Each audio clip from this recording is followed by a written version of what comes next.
The sun had dipped below the horizon, leaving the sleepy town of Amityville in an eerie silence. The evening mist clung to the cobblestone streets, as if reluctant to let go of the day's warmth. In the heart of the town stood a house, a dark and ominous presence, known far and wide as the Amityville Horror House. For years, the house had cast a long, ominous shadow over Amityville, its history steeped in a murky tapestry of tragedy and terror. It stood as a grim testament to the evil that had once taken root within its walls. The tale began with a seemingly ordinary family that had moved into the house, drawn by its enchanting facade and sprawling interior. But the moment they crossed the threshold, an inexplicable chill gripped them.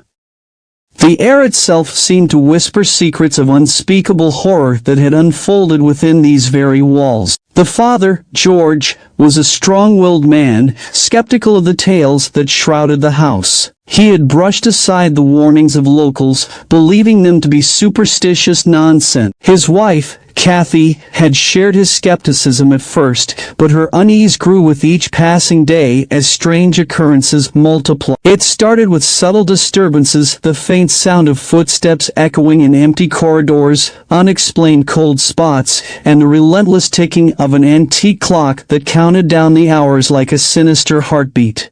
But as days turned into weeks, the sinister undertones escalated. One night, Kathy awoke to the guttural whispers that seemed to emanate from the walls themselves. In a state of dread, she ventured into the basement, guided by an invisible force that seemed to beckon her deeper into the darkness. She found an ancient, locked room. The key, she soon realized, was hidden beneath the floorboard. When she unlocked the door, a rush of fetid air swept over her, carrying with it the ghastly memories of a sinister ritual chamber. Inexplicable bruises and scratches appeared on their children, and the family dog, usually cheerful, now cowered in fear, its tail permanently tucked between its legs. George's demeanor grew increasingly erratic, his once bright eyes now dull and haunted. Each night, as the moon hung heavy in the sky, the house seemed to come alive. Unseen hands rattled doorknobs, spectral voices whispered chilling secrets, and the walls themselves seemed to pulse with malevolent energy. The family, once united, now lived in a state of constant fear and dread, their bonds unraveling as the insidious force within the house grew stronger. They sought help from priests,